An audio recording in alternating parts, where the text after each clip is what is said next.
ማማክርበት ስልክም የለኝም ነበር። ከእህቷ ቤት ግን አንዲት ሀበሻ ነበረች።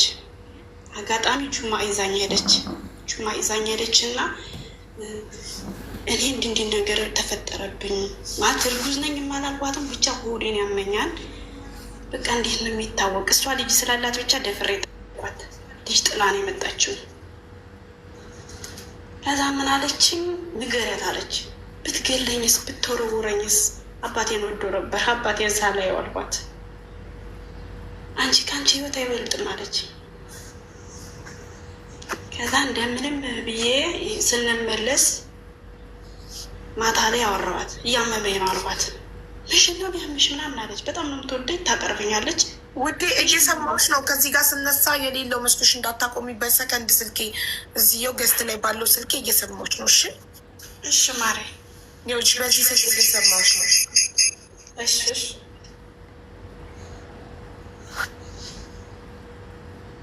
ከዛ እንዳናገርኳት ማታ ላይ እንደነገርኳት ወደ ሕክምና መሄድ አላሳደረችኝም። ሕክምና ወሰደች። ሕክምና ስትወስደኝ ልክ የ6 ወር ነፍሰ ጡር ናት አሉ ዶክተሮች ማለት ነው። እኔ የትም ብዬ አልነግርሽም፣ ቦታውን ጅዳ እንደወደ ብቻ ነው የማውቀው። ማለት የትም ቦታ ይዘውኝ ስለማይሄዱ ማለት ነው። የትም ቦታ አውጣ ስለማታዝናናኝ ምን ስለማትለኝ ብቻ ስትወስደኝ ከቤተሰቦቿ ቤት ብቻ ነው የምትወስደኝ። ከዛ እንዴት ተፈጠረ አለችኝ። እንዴት ተፈጠረ ስትለኝ በቃ እንዲህ ሁሮ ደፈረኝ ብዬ ነገርኳት። ምን ማድረግ ስለማልችል ማለት ነው። ልክ ጽንስ መኖሩን ስታውቅ ነፍሰ ጡር እንደሆኑ ያወቀችበት ቀን ፊቷ ተቀያየረ፣ ሁሉ ነገሯ ተቀያየረ። የምትውል ውጭ ነው፣ ውጭ ላይ ውላ ነው የምትመጣ። ማታ ነው የምትገባው፣ ማታ ትገባለች። እንዴት እንዳስጨረሰችልኝ ፕሮሰስ አላወቅኩም። ልብስሽን ሸክፊ አለች፣ ሻንጣሽን አዘጋጅ አለች። እዛ ሻንጣዬን አዘጋጀሁ። ልክ ኮረና እንትን ብሎ እንደተከፈተ ማለት ነው።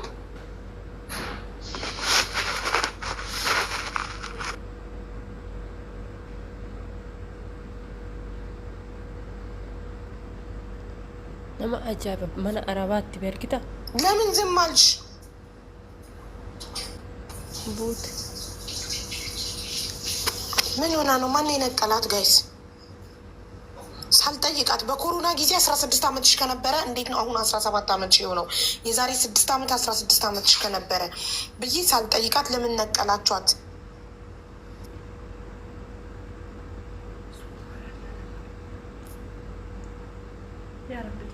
ደግሞ ሶባሽ ያርግተ yeroo koronaa isa waggaa 16 jette amma koronaa nu dhufee deemee waggaa 16 jaada bale waggaa 22 maas obdika kana parasantii kana hunda sayyummoo dhirsa madaamii wajjiniin akkas taate dhirsa madaamiti be ani ishiin ulfoofteef odoo ajjeefamtee oo qoka ganaa odoo hin xumuriin kan nama inni taate irratti gadi buute naa tokko ijoolleen keenya maal akka godhan hin beekan ofiisaaniitiif yaa ofiisaaniitiif lubbuu isaanii dabarsanii kennume abbaan manaa madaami fuula kee yoo laale malee utaale sirra hin koru tisiisaa namni kan utaale sirra koru odoo ishii siireessi taate madaami kottan himadha iddoo ani jiru hin gahiin jetteen namichi kun dirqamaan irra hin gahu. ይሄኛውን ድምፅ ሳልቀንስ ዝሚው ታበራው ሶሪ አንድ ቤት ስለሆነ ስልኩ ያስተጋባል። እንትን እኔ እኮ እስከምጨርስ ነበር የምጠብቀው ልጠይቃት። የዛሬ 6 ዓመት እኮ ኮሮና የዛሬ 6 ዓመት ነበር አይደል? ስለዚህ 11 ዓመትሽ ነበር ማለት እኮ ነው። በ13 ዓመቴ በባህር ሳውዲ አረቢያ ሄድኩ አለች። አንድ ያዙልኝ። ሁለተኛ በ16 ዓመቴ ኮሮና ሰዓት ላይ ተደፈርኩ። የመዳም ልጅ ደፈረኝ አለች። ምኞቷን ነው የምታወራው። መደፈር ትመኝ ነበር ማለት ነው። ለምን ትስቂያለሽ አልኳት። አይ አልሳኩም ህፃን ነው አለች። እሺ በ16 ዓመትሽ በ13 ዓመትሽ በባህር ሄደሽ በ16 ዓመትሽ 3 ዓመት ሰርተሽ እዛ ቤት ከተደፈርሽ እና የኮሮና ሰዓት ከሆነ 16 ዓመት ላይ ተደፈርኩ ያልሽው ኮሮና የዛሬ 6 ዓመት ነበረ እኮ እሱ አሁን 22 ዓመቷ ነው ሊሆን የሚችለው እንጂ 17 አይደለም። አንድ እሷ ታስታውሳለህ? እሷ ናት ድብና አድርጌ ከአንቺ እንደኔ አዳዳምጭማ እንደኔ ከልብሽ ስለማታዳምጭ ኮመንት ለመቸክቸክ ስለምትወጪ ነው። ሁለተኛ በዛን ጊዜ ስልክ አልነበረም ማለች። ኮሮና ሰዓት ላይ ስልክ አልነበረም። እንደ ቲክቶክ እንኳን እኮ ነበረ እኮ ኮሮና ሰዓት። ኧረ በእናታችሁ ተው፣ እኛ በደንብ ነው የምናዳምጣችሁ። ስትናገሩ አትዋሹ፣ አትፍጠሩ። ለፎሎ ብላችሁ የፈጠራችሁ አታውሩ። ደገምኩላት እኮ እኔ በ13 ዓመትሽ ከዛ በ16 ዓመትሽ ኮሮና ሰዓት ላይ ተደፈርሽ 3 ዓመት ሰርተሽ እዛ ቤት እኔ ከልቤ ነው የማዳምጠው በደንብ። ሰላም ፕሪንሰስ። ሰላም ሀቡ፣ እንዴት ናችሁ? ሰላም ነው። ለመጀመሪያ ጊዜ ነው ቤት ስገባ። አይ እኔ ያው ብዙ አስተማሪ ነው ብዬ የማስበውን ታሪኬን ላካፍላችሁ እና ይበልጥ ስለ ሴቶችን ልክ እንዳንቺ ማበረታታ አይነት ሴት ነኝ። የ25 ዓመት ወጣት ነኝ እና የ2 ልጆች እናት ነኝ እና ታሪኬን ላካፍላችሁ። እኔ ተወልጄ ያደኩት ደሴ ከተማ ነው። በጣም ደስ ይላል። ማይ ጉድነስ ደሴ ነው የተወለድኩት። የደሴ ልጅ ነኝ እና እዛ ነው ተወልጄም አድጌም ተምሬም እስከ ዲፕሎማ ድረስ ተምሬ ያለውኝ እና እኔ ስወለድ የ1 ዓመት ምናምን ልጅ ሆኜ ነው አባቴን ያጣሁት እና እኛ ቤት የወንድ ዝርያ የለም። አባቴም በህይወት የለም፣ ወንድምም የለንም። አጠቃላይ ግን 6 ነን። 2 የአባቴ ልጆች አሉ፣ እናቴ ያሳደገቻቸው ማለት ነው። አባቴ ከሌላ የወለዳቸው 2 ልጆች አሉ። ከዛ ውጭ ግን እኔና እናቴ አባቴ የ3 ልጆች ነው። በ3 ነን። 2 ያው በሌላ ነው እንትን ያሉት እና አጠቃላይ 6 ሴት አለ ቤት ውስጥ። እኔ መጨረሻ እና እናቴ የጽዳት ሰራተኛ ነበረች። አባታችን ካረፈ በኋላ እኛን ስታሳድግ ጽዳት ሰራተኛ ስታስቲክስ ተቀጥራ ነበር የምትሰራው። አባቴ ሲሰራበት የነበረ መስሪያ ቤት ውስጥ ጽዳት ቀጥረዋት እዛ ነው እየሰራች የነበረችው ያሳደገችን። እና አባቴ በእናቴ በአባቴ ቤተሰቦች ወይም በእኔ ቤተሰቦች በጣም ብዙ መከራ አይታለች እና 6 ዓመት 7 ዓመት እንደዚህ ምናምን እድሜ ላይ ሆኜ ቤት ውስጥ ታንከሲስ ምናምን ነበር መባለው። ማለት ከቤቱ ወጣ ያልኩ አይነት ባህሪ ነበረኝ። በጣም አስተውላለሁ ስለ አባቴ ቤተሰቦች። እንዲህ የምሰሚው እናትሽ ስትነግርሽ አሁን እንደዚህ አድርገውኝ እንደዚህ ሁኜ ነበር ምናምን ስትል እኔ አክቹዋሊ የምስለው ነገር ነበር። አላውቅም፣ መጥፎ ነገር እኔ አይቼባቸው አላውቅም። ግን ሳያቸው የሚሰማኝ ስሜት ነበረ ካደግኩኝ በኋላ። ለእናቴ ጥሩ አይነት ባህሪ ወይም ሁኔታ ስላልነበራቸው ማለት ነው። 20 ዓመት እነሱ ጋር ኖራለች እና ብዙ በደል አሳልፋለች እና እስቲ ለእኔ ሳላውቀው ያንን ነገር ሁሉ ነበር ማስተውለው እና በቃ ለወደፊት ምንድነው መሆን የምትፈልጊው ስባል ጽዳት ሰራተኛ አልነበረ። በቃ በጣም እናቴ ማገዝ ፈልግ ስለነበረ ማለት ነው። ከዛ በኋላ እስከ 8ኛ ክፍል ተምሬ እንዳልኩሽ በቃ የስራ ፍላጎቴ በጣም ማግኘት ፈልጋለሁ፣ መስራት ፈልጋለሁ። ሰው መጠየቅ አልወድም። እስቲል እናቴን አሁን እስካለሁበት እድሜ ድረስ የሞዴስ ብር ጠይቃት አላውቅም። ሜቢ ካስፈለገኝ ከቦርሶ 10 ብር 20 ብር ልወስድ እችላለሁ እንጂ እንደዚህ ግዢልኝ በቃ ጠያቂ አይደለሁም በተፈጥሮዬ ማለት ነው። በጣም ነው የምጠላው ጥገኝነት። በቃ አልወድም ሰው ፊት መቅረብ። የሆነ ነገር ፈልጌ ነው 8ኛ ክፍል ላይ ያለው በቃ አልማርም ምናምን ብዬ ትምህርት አቋረጥኩኝ። ሰዓቱ ደግሞ ሞዴል ፈተና ነበረ፣ ሚኒስትሪ ሊሰጥ ሞዴል ፈተና ነበረ። ካልተሳሳትኩኝ 2007 2008 አካባቢ ላይ ነው ሚኒስትሪ ነው የወሰድኩት ማለት ነው። ከዛ 8ኛ ክፍል ላይ አልማርም ምናምን ብዬ አቋረጥኩኝ ምናምን እና ማዘር በቃ ተቆጣች። አንድ ደግሞ በጣም የምትወደኝ አክስቴ ልጅ ነበረች። ከዛ በጣም በቃ እሷ ናት የምትንከባከበኝ፣ ፀጉሬን የምትሰራኝ ምናምን በቃ ልካ ልጅነቴን ጀምራኝ በጣም ያገዘች ምናምን ስታሳድገኝ አብራ ነበረች እና ከዛ ትምህርት ቤት ሄደው ለምን ተቆርጡ ስባል እናቴን አግዛለሁ፣ ስራ ሰራለሁ። 8 ዓመቴ ላይ ስንት ዓመቴ ይመስል 12 ዓመቴ ነበር 8ኛ ክፍል ላይ ማለት ነው። ስለ ስራ ምነት አላውቅም፣ ግን በቃ ይሄ የመስራት እናቴን የማገዝ ፍላጎቴ ትምህርቱን ላይ እንዲያስጠላኝ አድርጎኛል። እና ከዛ ትምህርት ቤት ላይ ያው ጥሩ ስም አለኝ፣ ረባሽ አይደለሁም፣ ከሰዎች ጋር ግባባለሁኝ። ግን እንደዚህ በረብሻ በምናምን አልታወቅም። ያን ያክል ጎበዝ ተማሪ ባልሆንም እና ማዘር ሄዳ በቃ ነገረቻቸው ትምህርቴን እንድቀጥል። ከዛ ላይ የብቻ ክላስ እያስገቡ ሞዴል ፈተና ምናምን ጨርሰዋል። በቃ ሁሉም ሰው ጨርሰዋል። ከዛ እንደገና በዚህ ምክንያት እሰራለሁ ብላ አስቸገረች ልጄ ምናምን ያለች እየዞረች መምህሮችን አናግራ ምናምን አስገባችኝ ስራ። ትምህርት ቀጠልኩኝ፣ ተፈተንኩኝ፣ በግል ፈተኑኝ ፈተናውን። ከዛ ውጤቴ አሪፍ ሆነ። ወደ ሚኒስትሪ ተሸጋገርኩኝና ሚኒስትሪ 59 ምናምን ማለፊያ ሆኖ እኔ 52 አለም ሚኒስትሪ 54 ማለፊያ ሆኖ እኔ 58 አምጥቼ አለፍኩኝ። ከዛ 9 እና 10 ገባሁኝ ማለት ነው።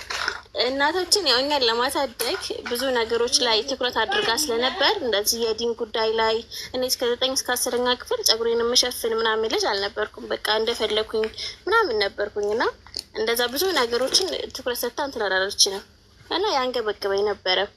10ኛ ክፍል ላይ ተማርኩኝ ምናምን። ከዛ ውጤን የተማርኩት ያኔ በሰዓቱ ውጤት ተበላሽቶ ነበረ። አላቅም ሰርቻለሁ ብዬ ነበር። ውጤት ሳይመጣልኝ ቀረ። ከዛ እንትን ገባሁ፣ ኮሌጅ ገባሁኝ። በዛ ውጤት 10ኛ ክፍል ሳይመጣልኝ ቀርቶ ማለት ነው። ቢልዲንግ ኢንስታሌሽን በሰርተፍኬት 1 አመት ተማርኩኝ። እንትን ፕራክቲስ ነገር ምናምን በጣም እወዳለሁ። መገጣጠም፣ መፈታታት ምናምን በቃ ይሳካልኛል እና ያ ነገር በጣም አሪፍ ውጤት አግኝቼ 1 አመት ተማርኩኝ። ከዛ ብር ፈልጌ ጓደኞቼ ጋር ምናምን እንደዚህ ተበድሬ ሱቅ ላይ እሰራለሁ ምናምን ብዬ ሰፈር ላይ አንድ ሱቅ ተከራየሁኝ።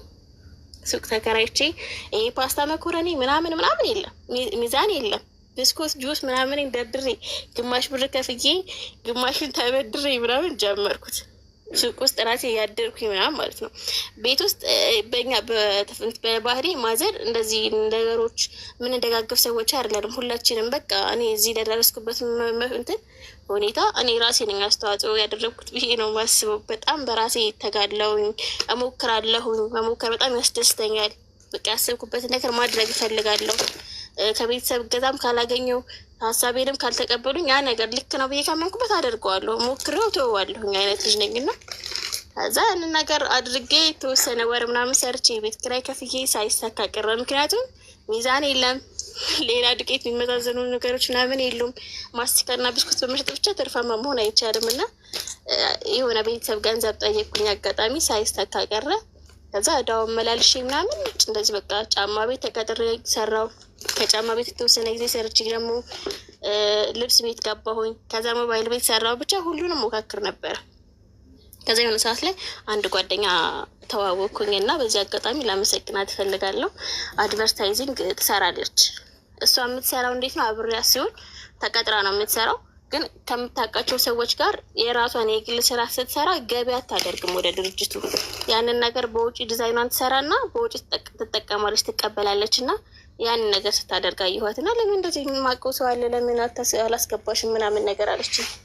ከዛ እሺ ምናምን ብዬ ገባሁ። በጣም ፈጣን ነኝ፣ ከሰዎች ጋር አግባባለሁ። አልሐምዱሊላህ በቃ ማለት የሰው ፍቅር አለኝ። ሰው ያከብረኛል፣ እንደዚህ ያቀርበኛል፣ ሰፖርት ያደርጉኛል የማውቃቸው ሰዎች ምናምን እንጂ እንደዚህ በቤተሰብ በዘመድ ምናምን በኩል ምንም አይነት ነገር የለም። ግን ውጭ የማገኛቸው ሰዎች ለእኔ በቃ ጥሩ ነበሩ። በየመንገድ የማገኛቸው ሰዎች ያግዙኛል፣ የሚያስፈልገኝን ነገር ኢንፎርም ያደርጉኛል ምናምን ነገር ነው።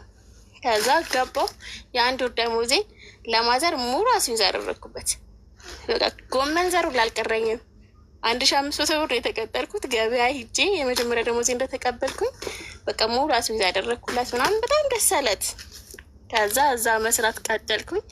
እዛ እየሰራሁኝ እሷ እንደምታደርገው ማድረግ ጀመርኩኝ። በጣም መምህሬ ነው። 1 አመት ያክል ምናምን እሱ ጋር ሰርቻለሁኝ።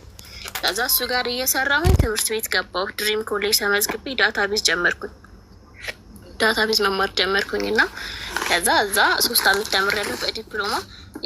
የመጨረሻው አመት ላይ ግን ትንሽ ታመሜ ነበረ፣ ነርቭ ምናምን 1 እግሬን ታመሜ ነበርና ሲኦሲ ባለመውሰድ ዲፕሎማዬን መቀበል አልቻልኩም። ግን 3 አመት ተመርቄያለሁኝና በዛ መካከል እሱ ጋር አድቨርት እየሰራሁኝ ማስታወቂያና ህትመት እየሰራሁኝ ፊት ለፊት የሆነ ጥገና የሚሰራ ልጅ ነበረ። እዛ 1500 ብር እየከፈለኝ ፊት ለፊት ቤት በጣም ስለተግባባሁት ምናምን እና ለምን አላጸዳልህም ምናምን ነገር አልኩት። ከዛ እሱ ጋር ጠዋት ቢሮ በቃ ዘንጬ ምናምን በስነ ስርዓት ቁልፍ ሳረክብኝ ነው ዲዛይን ሲሰራ ሙሉ ጠዋት። ግን ልክ የኛውን ቢሮ ከመክፈቴ በፊት ቁልፍ ያስቀምጥልኛል። የእሱን የሰራራበትን በቃ መሬት አጽድቼ ወንበሩ አጽድቼ ምናምን ሁሉም ነገር ፎ አድርጌ ቢሮዬን እከፍታለሁ። ቦስ የኔ አሰሪ አያውቅም። የሆነ ሰዓት ራዴ እኔ እኮ ቢሮ ልቀይር ነው ምናምን ብሎ መጥቶ ቢሮ የሚያውቅ መስሎት ሲነግረኝ ነው፣ ስራ እንዳቆም ሲነግረኝ ነው ቦስ የራሱ እንዴ እዚህ ጽዳት እያጸዳሽ ነበር ምናምን ነገር አያውቅም ነበር። በቃ ገረመው። ከዛ የሆነ ሰዓት አሪፍ ስራ ሰርተን ነበር፣ ህትመት ማስታወቂያ አሪፍ ስራ ሰርተን ነበር። 500 ብር ፖስት አድርጎ ምናምን በቃ ለዚህ በቃ በ10 ሰዓት ንቅም ለትጋትሽ ምናምን ብሎ ደብዳቤ ጽፎ የቤት ስቴጅ ከፈንች ምናምን ብሎ ሰጠኝ። ከዛ ምንድን ነው ያው ያኩኝ ሄጄ ስከፍተው 500 ብር ነው። በቃ ብዙ ነው ያኔ ለኔ በጣም ብዙ ነው ምናምን እና ከዛ በቃ እኔ ደግሞ ገንዘብ ላይ ሴቭ እንደዚህ ማጠራቀም አይነት ሰው አይደለም። በጣም አጥፊ ነኝ። ካለኝ እንብላ ነው እንጠጣ ነው ቤት ውስጥ ማድረግ ነው። ለእኔ አንድ ቀን በቃ አዲስ ልብስ ከምገዛ ቦንዳ ብገዛ መርጣለሁ። ለራሴ ሳሳለሁ። በቃ ግን ለሰዎች የማደርገው ነገር አልሳሳም። በተለይ እንደዚህ ጓደኞች ጋር የምበላ የምጠጣ ከሆነ ሳንቲም ምናምን ከሌለኝ እኔ አልወድም መሄድ። እንዳልኩሽ በቃ ይሄ የጥገኝነት ስሜት በጣም ነው የሚሰማኝ። አልወድም፣ ከሌለኝ ማዘዝ አልወድም። ካለኝ ግን ከፋ የራሱ ሌላ ሰው ቢሆን እንደፈለግኩኝ ሆኜ ነፃነቴን አስከብሬ ካለኝ መክፈል ካለብኝ ከፍላለሁ፣ ከከፈሉልኝ የሚክፈሉኝ። ግን አቅም አለኝ እኔ በሰዓት እንደዛ ሲሆን የሚያዝናናኝ ራሱ ሌላ ነገር ነው። ከዛ ገረመው ያን ብር ሰጠኝ ምናምን። ከዛ በዛ ምክንያት በዛ ሁኔታ እየሰራሁ ዲፕሎማዬን የሚያስኩኝ ምናምን። ከዛ አገዘኝ። የተወሰነ ብር ልስጥሽና ለምን በራስሽ የሆነ ስራ ጀምሪ፣ ሁሌ ቅጥረኛ ለምን ትሆኛለሽ? የሆነ ነገር ሰፖርት ባደርግሽ የምትሰሪ አይነት ልጅ ነሽ ምናምን አለኝና እሺ አልኩት። ከዛ አንዲት ጓደኛዬ ጋር የሼር እቃም ተበድረን እሱም የሰጠንን ጨማምረን ምናምን ቁርስ ቤት ከፈትን። ከዛ ቁርስ ቤት በጣም በደንብ እየሰራን ታወቀልን። የጀበና ቡና ላይ እኔ ጎበዝ ነኝ። በደንብ መንቀሳቀስ ጀመርኩኝ። እሮጣለሁ፣ በቃ ከሰው ጋር ግባባለሁኝ። ጣውላ ቤት እዛ አካባቢ የከፈትንባቸው ቦታ ላይ ያሉ ጣውላ ቤቶች ጠረጴዛ ሰርተው ሰጡኝ። በቃ እኔ እንድሰራ ማለት ነው። በጣም ስሰራ በቃ ሰው እንትን ይለኛል። እና ከዛ ጓደኛዬ የሰፈር እንደዚህ እንትን የሚባሉ የሚቀሙ ምናምን ልጆች አሉ። ከዛ ለእነሱ ክሬዲት ምናምን መስጠት ጀመረች ማለት ነው። በጣም መወዳት በቃ ብዙ መስዋዕት የከፈልኩላት ጓደኛዬ ነች። ከዛ እንትናልን ምንድነው ጠፋኝ፣ ሶሪ። እና ክሬዲት ምናምን መስጠት ጀመረች ጓደኛሽ ዱቤ ምናምን ክሬዲት ምናምን መስጠት ጀመረች። እና ከዛ ለምን እኔ ጋር በጣም በቃ በስነ ስርዓት ነው። እኔ ፊት ክሬዲት ብድር አይጠይቁም። በስነ ስርዓት ተከባብረን ነው። እኔ ፊት እስቃለሁ፣ እጫወታለሁ። ግን በእንደዚህ አይነት ጉዳይ ሲሪየስ ነኝ። እና እኔም አናገርኳት። እኔ እና አንቺ ለመለወጥ ነው እዚህ ስራ ውስጥ የገባ ነው። አንቺ ጋር ጥሩ ናቸው፣ አንቺ ስለምትስቅላቸው፣ ስለምታቀርብላቸው፣ ድቤ ስለምትሰጫቸው ነው አንቺ ጋር የቀረቡሽ። እኔ ጋር እንደምታያቸው ናቸው። ሰላምታችንም እንዳለ ነው። መጥተው እንደፈለገ ነው የሚሆኑ። ተናግሬያቸው አላውቅም። ግን ዱቤ አንድ ቀን እንኳን ጠይቀውኝ አያውቁም። ስለዚህ ይህንን ነገር አቁሚ ምናምን አልኳት። በዛ ሰዓት እኔ ትምህርቴን የመጨረሻው አመት ላይ ነበረ፣ 3ኛ አመት ላይ ነበረ። በቃ ክፍተት ተፈጠረ እንዳለ በቃ የደብተር ሁሉ ዱቤ ነው። ከዛ ስራ መቀዝቀዝ ጀመረ። እነሱ ወደ እሷ ጎን አደሉ። በቃ ከዛ በኋላ ከስተመር ተወሰነ። ቤቱ ላይ ከስተመር ውስን ከስተመር ብቻ ሆኑ። በቃ አብዛኛውም ሰውም ደግሞ እነሱን እያዩ እዛ ሲቅቡ ምናምን ይደብራቸዋል። መጥተው ምግብ መመገብ አቃታቸው ምናምን እና በዛ ምክንያት እኔም ታምሜተኛውኝ፣ እግሬ ነርቭ ታምሜተኛውኝ። በዛው ቆመ። እቃው የት እንዳለ አልጠየቅኳትም። እሷ የት እንዳለች አላውቅም። ምን እንደተፈጠረ አላውቅም። ከህይወቴ ውጭ ያልኳት በቃ መስማማት አቃተን። እኔ ታምሜ ትምህርት ቤት ሲኦሲ ልፈተን ታምሜ አሞኝ መድኃኒት እየወሰድኩ ባለሁበት ሰዓት ሲኦሲ ልፈተን ገባሁ የሆነ ሰዓት። ከዛ ረጅም ሰዓት ሲቀመጥ ከአቅሜ በላይ ሆነና ህመሙ ራሴን ስቼ ወደቅኩኝ። ማለት በቃ ይሄ የመውደቅ አይነት ስሜት የለም። በቃ ዝልፍልፍ አልኩኝ። ራሴን መቆጣጠር ምናምን አቃተኝ ምናምን። ለማን ይደወል ምናምን ሲሉ ሰማቸዋለሁ። ከዛ ስልኪ ላይ አንስተው ደውለውላት ነይ እንደዚህ አኒሳ ነሽ ምናምን ያውሳል። ነኝ ራጂ እኮ እንደዚህ ታማ ወድቃለች ምናምን። ወይ አሁን እኮ ስራ ማንም የለም ሱቁ እንድታርጊ ትችው ልምጣ እስኪ ሰው ካለ ሰው ልካለሁ ከጓደኞቿ ከነዛ መጥተው በዱቤ ከሚበሉ ጓደኞቿ ማለት ልትልክልኝ ማለት ነው እኔ እንዲወስዱኝ። ከዛ እንደዛ ወይ እህትሽ ናት አሉኝ የደወሩ ልጆች። ምን ነው ምናምን ስላቸው አይ እንደዛ የምችንም እኮ አሉ ምናምን አለችን እኮ ምናምን አሉ። ከዛ ወላሂ ቆረጠልኝ። ለቤት ገባሁኝ። በባጃጅ መተው ወሰዱኝ። ከዛ በኋላ ከእሷ ጋር ግንኙነት ምናምን አቆምኩኝ። በዛ ሰዓት እንትን መጣ፣ ረብሻ ተፈጠረ። ጁንታ ምናምን ማለት ነው። ከዛ የሲስተር ዱባይ ነበረች። ከ3 አመት በኋላ እሷ የምትመጣበት ታይም ነበረ። የእሷ 2 ልጆች ደግሞ እኛ ጋር ነበሩ። ከዛ እነሱን ይዤ ማዘርም ቀድማ ሄዳ ነበር። እነሱን ይዤ እኔም ወደ አዲስ አበባ መጣሁኝ። አዲስ አበባን በደንብ ነው የማውቃት። እዛም የተወሰነ ወራቶች ምናምን እሰራለሁ፣ ዚያራ እመጣለሁ ምናምን እና ይዣቸው መጣሁኝና ከተወሰነ ጊዜ ምናምን በኋላ ሲስተር ዳረች ማለት ነው። ከዛ እኔ ያው እሷ በሰው ነው በባለቤቷ በኩል ዳረችኝ። እንዳንቺ አይነት የተማረ ዘመናዊ ሰው ዝም ብሎ ይዳራል እንዴ? ማለት ፍቅረኛ ሳይኖርሽ ምናምን መዳር ወላሂ ታውቀዋለች። የእሷ የባለቤቷ ዘመድ ነው፣ ቅርብ ዘመድ ነው። ያጎት ልጅ ነገር ናቸው። ያጎት በቃ የወንድም ምናምን አማች ልጆች ናቸው። እና በቃ እሱ ማሻአላህ ሀፊዝ ነው፣ የቀራ ነው፣ ኪታቢያ በቃ ብዙ ነገር በደንብ የሚያውቅ ነው። ሱንኝ ነው ምናምን ባለቤቷ ማለት ነው። እና በቃ ጥሩ ስነ ምግባር አለው የሚባል አይነት ሰው ነው እስቲል አሁንም። እና ይሄኛው እንትን ነው ደግሞ እኔን ለመዳር ስታስብ ማለት አውቀሽው ወደሽው ነው ወይስ በቃ እህትሽ አግቢ ስላለች ዝም ብለሽ? አላውቀውም፣ ግን እኔ ምን አምናለሁ መሰለሽ በጣም እኔ ምንም ነገር ላይኖረው ይችላል፣ ገንዘብ ተሰርቶ ይገኛል ብዬ ማምናለሁ። ስለመዋደድ ነው እንጂ አንድ ሰው እኮ ለመጋባት መፋቀር አለበት አይደል? ከዛ ጨርሽ ከዛ ሊኖሩ ይችላል ገንዘብ ማናወራ ከዛ አወራችኝ ማለት አሁን እኔ የኔም ባህሪ ታውቃለች፣ ለስራ ያለኝን ነገር በቃ እነዚህ ቅልጥፍና ምናምን ስቲል ሲመስለኝ ከሱ ጋር ሲያበሩ በቃ እሱም ዝምተኛ ነገር ነው። ቤት ውስጥ ጸባይተኛ የሚባል አይነት ልጅ ያሉትን ጸባይተኛ የሚባል አይነት ሰው ነው። እና ረጅም ጊዜ እንደዚህ ዘመድ ቤት ሰርቶ በገንዘብ ምክንያት ገንዘቡን ሳይሰጡት ቀርቶ 7 ዓመት የሰራበትን ገንዘብ ሳይሰጡት ቀርቶ ተናዶ ምናምን ቤት ነበር የተቀመጠው። ከዛ ይመስለኛል እሷ ነች ሀሳቡን ያቀረበችለት። ለምን እህቴ አንድረውም በቃ ለማናጋባቸውም። እሷም በጣም ጎበዝ ናት፣ እርግጠኛ ነኝ እሱንም አነሳስተው ወደ ስራ ገብተው እሱም ስራ ላይ ጎበዝ ከሆነ አብረው ያድጋሉ አይነት ሀሳብ ነው ሀሳባቸውና እንደዛ ያወሩና ወደ እኔ ታማክረኛለች፣ ፎቶውን ታሳየኛለች። ከዛ ስለሱ ነገረች ምናምን። ወላሂ እኔ የማውቀው ሰላት ላይ ጎበዝ እንደሆነ በቃ ልክ እንደ እሷ ባል ጥሩ ቢያንስ ዲኑ ላይ ጥሩ እንደሆነ ነው የማውቀው። እና ተዋወቅን፣ አስተዋወቀችን በስልክ። ከዛ ደስ የሚል ልጅ ነው፣ ስርዓት አለው፣ ኩል ነው፣ ሱስ የሚባል ነገር የለበትም። እስቲል ቡና እንኳን አይጠጣም። አሁን ራሱ በግድ ነው 1 ሲኒ የሚጠጣው። እና ምንም አይነት ሱስ በቃ ረጅም ሰዓት የሌላ እምነት ተከታይ ነበሩ ጓደኞቹ። እስቲል በረጅም ጊዜ ሂደቱ ራሱ ወደዛ ነገር የመግባት ነገር የለበትም። ጥሩ ልጅ ነው የሚባል ልጅ ነው።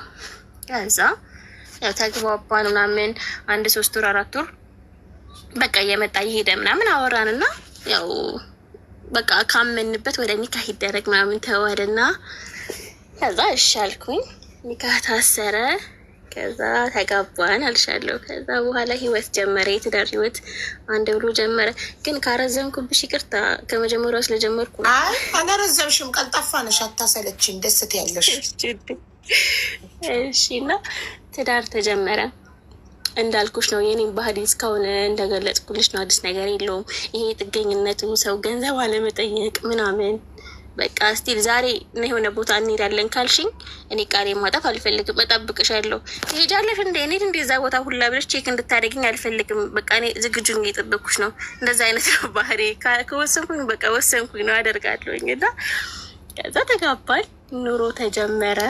ከዛ የሚገርምሽ ወላሂ መድኃኒት ወስድ ነበርና መድኃኒት የወሰድኩኝ የሚዋጠው መድኃኒት የወሰድኩኝ እርግዝና ተፈጠረ። እኔ ቶሎ በመውለድ ማመንቱ አልነበርኩም፣ ግን ወላሂ አላቅም አላህ ምክንያቱም ተፈጠረና አረገዝኩኝ። ከዛ እሱ ደግሞ እንዳልኩሽ ብዙም ያን ያክል ስራ አልነበረውም፣ ቤት ነበረ። እንዳልኩሽ ደስተኛ አልነበረም። በዛ ከተጋጨ በኋላ ምንም አይነት ስራ አልጀመረም ነበረ እና ቤተሰቦቹ ጋር ገባሁኝ። ቤተሰቦቹ ግቢ ማለት ነው፣ ሌላ ቤት ነበረው። የመቀጠል ሀሳብ አልነበረኝም እዛ ቤት ውስጥ። ግን ማዘሩ ትንሽ ታማሚ ነበሩ፣ ታማሚ ናቸው፣ ትልቅ ሰው ናቸው ምናምን። እና አንድ ክላስ አለችው እሱ ሲቀመጥባት የነበረችው ክላስ ላይ አርፈናል ለጊዜው። ከዛ ያው በሂደት ቤት እንደምንከራይ ነው የማውቀው ምናምን። እዛ ፋሚሊ ላይ ተላመድኩ። እኔ ደግሞ ሊጥፍ ነው ስለጠፍ በቃ በጣም ነው ምግባባው፣ እጫወታለሁ። በቃ ማውራት ነው ማለት በቃ ከወደድኩሽ ምንም እኔ የምለው ነገር አይኖረኝም። ወላሂ በጣም የጎዳኝ ባህሪ ባይዘው ይሄ ነው። ከዛ ተጀመረ። እያደርኩ በሁለተኛ ቀን 3ኛ ቀን ማዘርያ ጋር ተግባብቼ ምናምን በቃ እንደ እናቴ ማይ ብዬ ነው አሁንም ድረስ ምጠራት። ከዛ በጣም ተግባባን። ጎረቤት ሊመርቁ ሲመጡ ሄዳለች ባለቤቱ ምናምን ሲለው እቹት እኔ የዛ ፈንደስ እያልኩኝ ነው። በቃ የቤት ልጅ የምመስለው ማለት ነው። አዲስ ሙሽራ ራሱ አልመስልም። እቺ ከሷ እኮ ናት ምናምን እንዴት ያለች እንደው እንትናት በቃ ከሰው ጋር ቶሎ ትግባባለች አይነት ነገር ተባለ። በቃ ሰው ሁላ ቅርበት ይገርሞት ነበርና በዛ ሂደት ህይወቴ ቀጠለ ማለት ነው። ከዛ ባለቤቴ ስራ አገኘ። አንድ ጓደኛ ነበረው በደንብ የሚተዋወቁ እና እሱ ስራ አገኘለት። እንትን እንደዚህ ኢንስታሌሽን ላይ ምናምን ነው የሚሰራው፣ ግንባታ ላይ ምናምን ነው የሚሰራው አሰሪው እና በ5,000 ብር ደግሞ ስራ ጀመረ። ገንዘብ እንዳለው ምናምን አላውቅም፣ ምንም ገንዘብ የለውም። በቃ ኑሮ ጀመርን ያለ ምንም ነገር ማለት ነው። ከዛ ልጅም አለ፣ ልጅ እየመጣ ነው። ከዛ በቃ ማዘርም የሆነ ነገር ትልካለች እና ሲስተርም የሆነ ነገር ያደርጋሉ። ቤት ምንም የጎደለ ነገር የለም። የባለቤት እህቶችም በቃ አንዳንድ ነገር ሰፖርት ያደርጉናል ምናምን። እሱም ስራ ጀመረ። ከዛ እኔ ከፋሚሊው ጋር በጣም ተግባባሁ፣ ከእናትየዋ ጋር በጣም ተግባባሁኝ። በቃ የሆነ ሰዓት ክላሱ ማለት ነው እኛ ያለንበት ክላስ 2 በ3 ክላስ ታውቂያለሽ።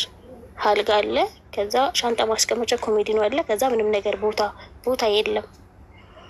ከዛ በጣም በቃ የሆነ ሰዓት እየሰለቸኝ መጣ እና የሆነ ጊዜ ወደ 6 ወር ምናምን ቤቢሾም አልሐምዱሊላህ አዲስ አበባ መጥቼ ወለድኩኝ፣ በሰላም አረሱኝ። ከዛ የሚያስፈልገኝን ነገር አሟልተው ተመልሼ ወደ ወልቂጤ ከተማ ነው ባይዘው የምኖረው፣ ወልቂጤ ነኝ ያለሁት እና እሱም የሚኖረው እዛ ነው። ወደዛ ተመለስን። ከዛ በኋላ እንዳልኩሽ ከእናትየዋ ጋር በጣም ኮኔክት ነኝ። በቃ ጠዋት ባለቤቴን ቁርስ አብልቼ ሸኝቼ፣ ከዛ እናትየዋ ስኳር ትንሽ ህመም አለባቸው እና መድኃኒት ወስዶ ምናምን ቁርስ የሚበሉት። ከዛ ቤት አጫጭሼ ላይ ቤት ወጥቼ አጫጭሼ ቁርስ አዘጋጅቼ እሳቸው ተነስተው አብረን በልተን ምናምን ነው የምንውለው። ውሏችን ይሄ ነው።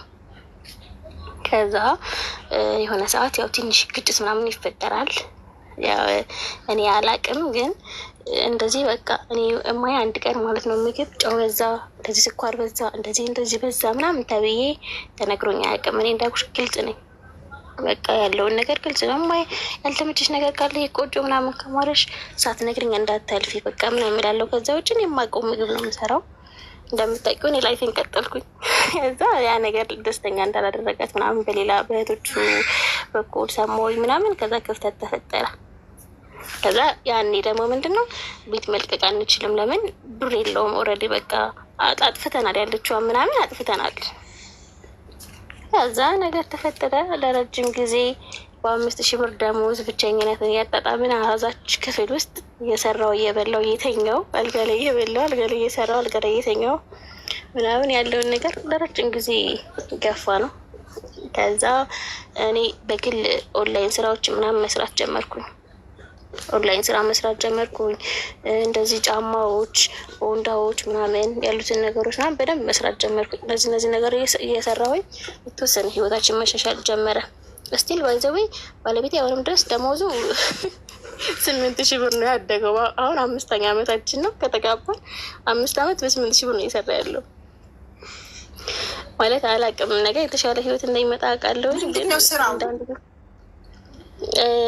በቃ እንትን ነው ኮንስትራክሽን ነው የሚሰራው አለቃው፣ ኮንስትራክሽን ነው የሚሰራው እሱ።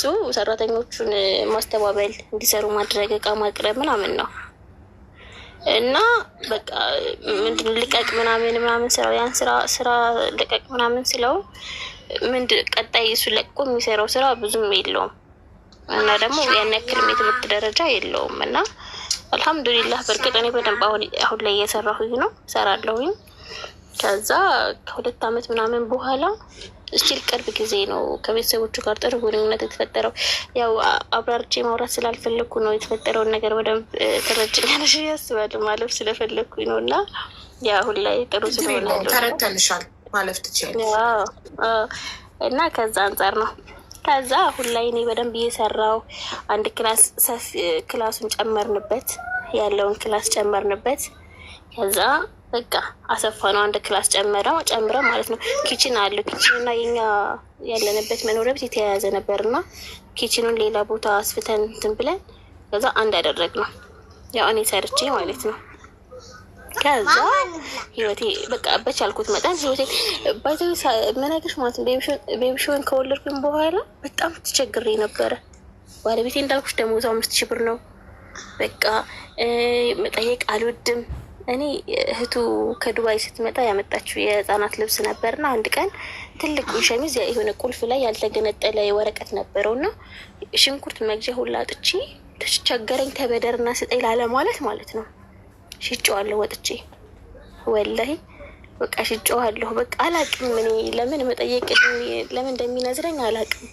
እና ደግሞ ለማንም አውርቼም አላውቀው ማለት ነው። በቃ የሆነ ሰዓት ቤት ውስጥ የሚበላ ምናምን ነገር ጠፍቶ እንደጠፋ ገርምሽ አያውቅም። የሆነ ቲማቲም የሆነ ነገር ማገኘው ሰራርቼ እጠብቀዋለሁ። የሆነ ነገር ማገኘው ሰራርቼ እጠብቀዋለሁ ምናምን ያን ያክል አስጨንቄ የሆነ ነገር አምጣ ምናምን ብዬው አላውቅም። ከዛ አንዴ ምን አደረግኩኝ በቃ ለምን እንዳደረግኩትም አላውቅም፣ ግን ወጥቼ ማለት ነው ፊቴን ተሸፈንኩኝ። እንደዚህ ፊቴን ተሸፈንኩኝ እና ቤቢሾን አዝየው ቤቢሾንም ሸፍኘው ወላሂ ለመለመን ሞከርኩኝ። ያን ያደረኩበት ቅጽበት በጣም ነው እስካሁን እንትን የሚለኝ።